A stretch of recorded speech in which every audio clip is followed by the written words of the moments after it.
So I'm here in the Netherlands, so I figured, let me just show you what the Netherlands is like. Before I get into the content of today's video, every village in the Netherlands or every city always has a big church. This church right here is about 500 years old. It's from 1550.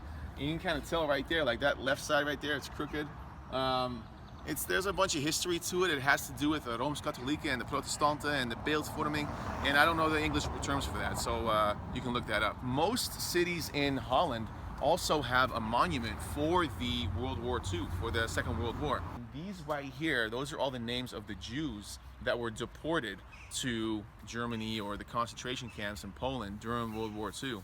And every year on May 4th, there is, it's a whole national event where we all remember World War II. And actually right there, we have a propeller of one of the English airplanes that was shot down here, right here in this, or 3 English airplanes actually that were shot down right here. Another thing about Netherlands is that most of the cars are really small, and they're also all manuals, which I think is pretty cool. But that's not me. I'm on a bicycle right here. So here you have some traditional buildings from Amsterdam. These buildings are a couple hundred years old as well. This right here is a monument for the 1916 flood, and in Holland has had many floods, which I'm going to show you later because this whole entire country is underwater. Nederland is Dutch for the Netherlands, and if you translate that directly, it means the below lands. So that means that it's below sea level. So I don't know if you can see it right here, but I'm standing on a dike. This is a dike. There's sea level, and then there's the houses right there. But basically, the entire of the Netherlands is underneath sea level, so they dug it all up. And you can see right here, the water was coming all the way to those houses right there. And this right here is a bridge that you're gonna see often, where we're gonna bicycle over it right now. This is called a hefbrug, which means that the bridge goes up whenever a boat has to go through, and sometimes you have to operate them manually. Here goes a car. Oh, he's not gonna go over it. Pull that chain, boom, and it'll raise that bridge up. Everything is done through bicycle. Now you might be thinking, you Americans, how does a car fit through that? It's just very tight. It's very tight over here. Bicycling through somewhat of a main street of Old Town Monnikendam. Now most Dutch villages are very traditional, so they keep their history intact. So this right here is an old harbor, and all these ships right here are at least 100 years old. And these ships right here are on the main street, and it's nice weather today in the Netherlands. So it's a Tuesday morning and people are already sitting outside. This is typical Dutch right here. Sitting outside enjoying a nice glass of beer, Heineken. But that was just the small town Monnikendam. Right now we're on our way to Amsterdam. We're about to take the pontje, which is Dutch for ferry? Yeah. Ferry. Heading towards het pontje now, and right across you can see the St. Nicolaaskerk, and that's a church that's right in the middle of the red light district. You see those 3 X's on top of the tower? That's the symbol of Amsterdam. And the last time Ajax became champion, that's when they put those 3 X's there. You're gonna see those 3 X's all over in Amsterdam. So in Amsterdam, you're gonna see a lot of these little tour boats. And also a tradition here in the harbor of Amsterdam is that whenever a cruise ship arrives, another tugboat comes in front, so that creates a rainbow for the cruise ship to sail through. All right, we just went through Central Station. We took this little tram right here. Now we are on Leidseplein, which is Leidse Square. This is where the Bulldog Cafe is. It's known for its wide array of drinks and other things. If you look closely, it says Bulldog, and in between it says Politiebureau. That's because the Bulldog was one of the first coffee shops to serve hash and weed and all that stuff. And it's actually in the old police office. It's kind of funny. So they kept the police office sign right there. Right here I'm eating a broodje filet en mannequin, which is sandwich with raw red meat and mayonnaise. It's kind of like a Dutch delicacy. I used to eat it all the time. It's called broodje filet Americain. Right behind me is one of the Dutch hobbies, which is terrasje pakken. Terrasje pakken. That means go sit on a terrace and people watch. Terrasje pakken, ole ole. This is a terrasje pakken. This is terrasje pakken action. Now, even though I'm not going to show you all of Amsterdam, I'm just here on the Leidseplein, and here's something really cool. You see that scripture right there? It says Sapien non urina inventum. I don't know if I'm pronouncing it right, but it's Latin for a wise person does not pee against the wind. And truer words have never been spoken. Also, did I mention that all of Holland rides bicycles everywhere. At night, they like to go out. This is the average night. Again, Terrasje, there's bars. Amsterdam is a city that never, really ever sleeps. Of course, when you go to Amsterdam, you gotta go to the canals, get on a little boat, take a little tour, and maybe have some wine on the sides.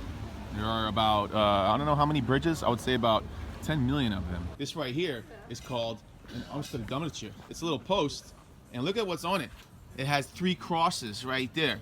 Now that right there is the weapon of Amsterdam. So you see those 3 X's everywhere. And those 3 crosses, you might think, okay, Amsterdam, red light district, porn and all that stuff, weed, like triple X or something. That's not what it is. Those 3 crosses actually stand for 3 words. I know them. Heldhaftigheid, standvastigheid, heldhaftigheid, barmhartigheid en standvastigheid. Heldhaftig, vastberaden, barmhartig, which means heroic, determined, and caring heart. Taking care of people? Taking care of people. Yeah. Yeah. Now next time you are in Amsterdam, because I hope this video is going to make you want to go to Amsterdam, you're going to see these things called Amsterdammetjes. Now, these things are meant to divide the sidewalk from everything else. From the 16th and 17th century, in the armies, they had cannons, and those cannons, they weren't using them anymore, so they would stick them into the ground, and that would mark the territory of the armies. So, and then they designed them as a little post to am I still in the camera? Yeah. Yeah, so. You are now. And that's, so these are called Amsterdammetjes. Sometimes accidents happen.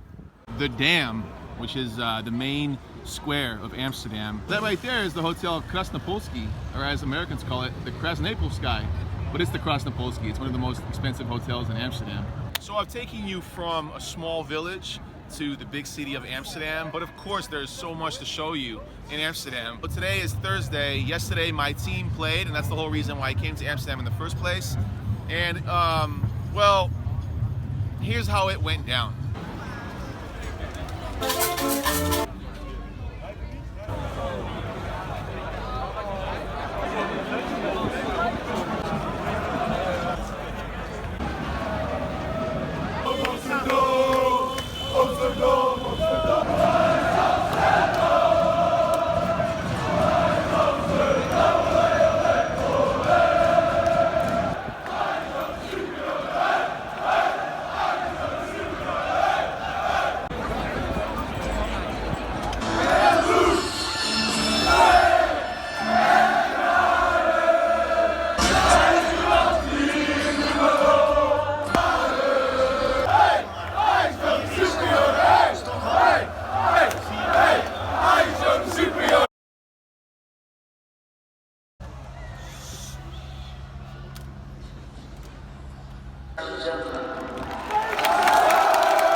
So unfortunately my team lost, and this is gonna bring me to the meat and potatoes of this video, because if all I do is show you the city, then all you're getting is potatoes. But here comes the meat.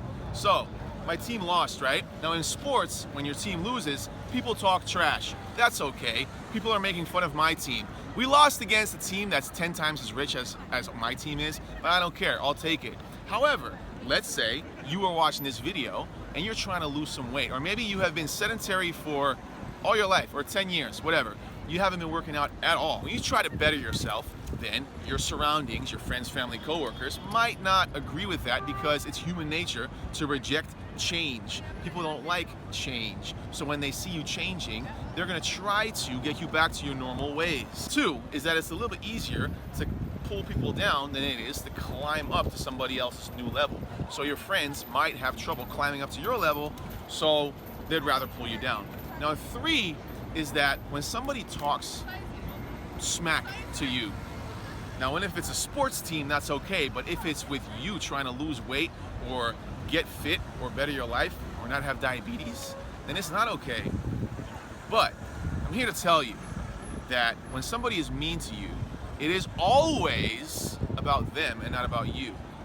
if you have a guy and he wakes up at 6 a.m. and he had a good night's sleep, and then he has a beautiful breakfast, and he has a nice commute to his work where he loves his work, and then after his work he gets a great workout, and then he goes home, has a great meal, and then he makes his wife climb Mount Everest 4 times in 30 minutes. You think that guy is going to be unhappy? No, he's going to be happy. You think that guy is going to be mean to anyone? No. Whenever somebody is mean to you, it's because they are insecure themselves, and you know that. But also, when somebody is talking trash to you about your new lifestyle, then I'm here to tell you that the best revenge is success. Just like with my team, we lost the final now. I was very sad up until now. It's like, what, 8-10 p.m. on a Thursday, because the best revenge is success. Next year, I'm gonna be here again, doing this video again, and somewhere in May, because that's when the final is. I'm gonna be there again. Mark my words. That's what I wanted to say. I hope that makes sense. Of course, there's gonna be people that don't agree with what I say, but you can't really not agree with what I say because I showed you Amsterdam and it's all factual. So I'm gonna end with these words right here. Gekke huis op de tribune. We komen uit Amsterdam. Niemand die ons stoppen kan.